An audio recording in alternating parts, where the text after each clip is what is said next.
Hi, this is the fourth case study, Ethical Issues in Advanced Artificial Intelligence, written by Nick Bostrom of Oxford University. Introduction. A superintelligence is any intellect that vastly outperforms the best human brains in practically every field, including scientific creativity, general wisdom, and social skills. This definition leaves open how the superintelligence is implemented. It could be in a digital computer, an ensemble of networked computers, cultured cortical tissue, or something else. On this definition, Deep Blue is not a superintelligence, since it is only smart within one narrow domain, chess. And even there, it is not vastly superior to the best humans. Entities such as corporations or the scientific community are not superintelligences either.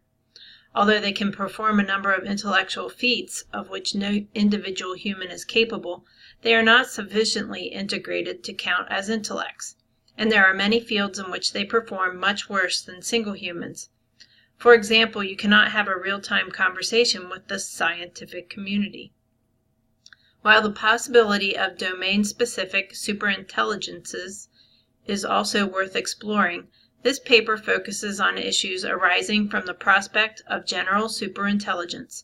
Space constraints prevent us from attempting anything comprehensive or detailed.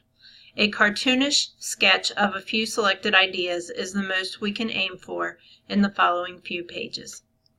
Several authors have argued that there is a substantial chance that superintelligence may be created within a few decades, perhaps as a result of growing hardware performance and increased ability to implement algorithms and architectures similar to those used by human brains.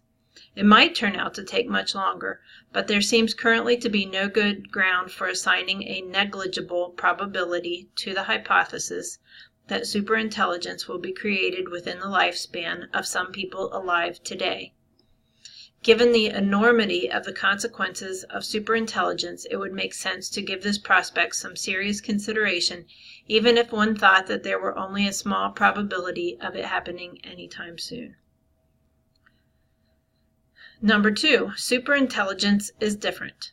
A prerequisite for having a meaningful discussion of superintelligence is the realization that superintelligence is not just another technology, another tool that will add incrementally to human capabilities. Superintelligence is radically different. This point bears emphasizing, for anthropomorphizing superintelligence is a most fecund source of misconceptions. Let us consider some of the unusual aspects of the creation of superintelligence.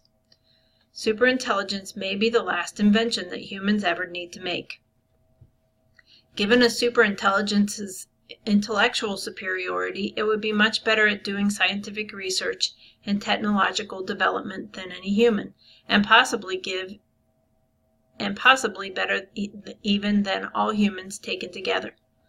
One immediate consequence of this fact is that technological progress in all other fields will be accelerated by the arrival of advanced artificial intelligence.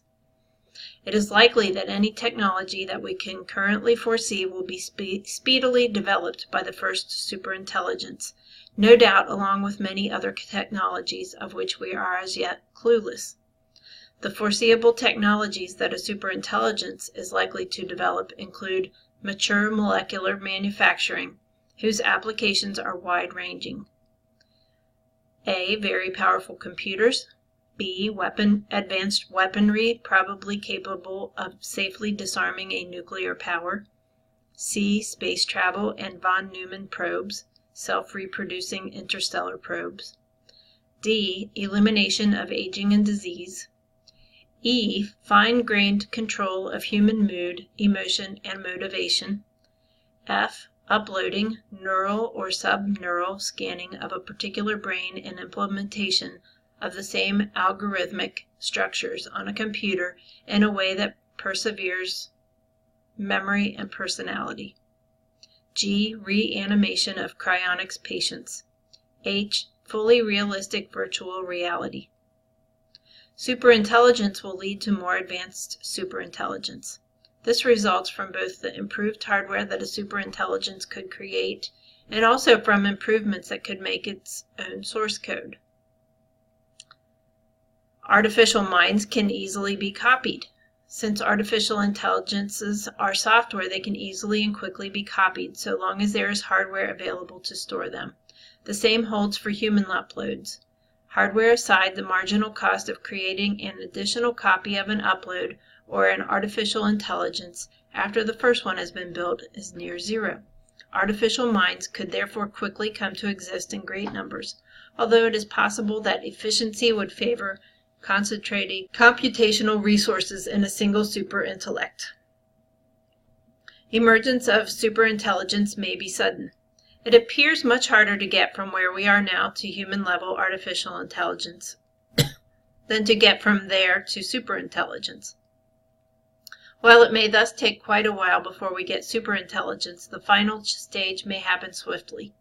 That is, the transition from a state where we have a roughly human-level artificial intelligence to a state where we have full-blown superintelligence with revolutionary applications may be very rapid, perhaps a matter of days rather than years. This possibility of a sudden emergence of superintelligence is referred to as the singularity hypothesis. Artificial intellects are potentially autonomous agents. A superintelligence should not necessarily be conceptualized as a mere tool. While specialized superintelligences that can think only about a restricted set of problems may be feasible, general superintelligence would be capable of independent initiative and of making its own plans, and may therefore be more appropriately thought of as an autonomous agent. Artificial intellects need not have human-like motives. Human are rarely willing slaves, but there is nothing implausible about the idea of a superintelligence having as its super goal to serve humanity or some particular human, with no desire whatsoever to revolt or to liberate itself. It also seems perfectly possible to have a superintelligence whose sole goal is something completely arbitrary, such as to manufacture as many paper clips as possible, and who would resist with all its might any attempt to alter this goal.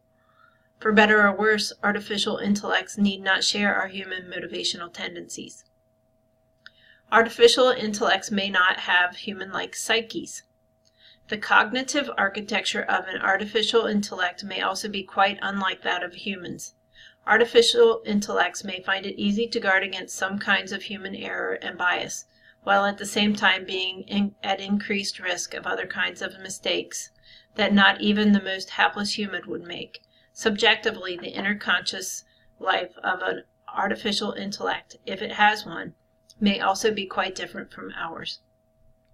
For all these reasons, one should be wary of assuming that the emergence of superintelligence can be predicted by extrapolating the history of other technological breakthroughs, or that the nature and behavior of artificial intellects would necessarily resemble those of humans or other animal minds.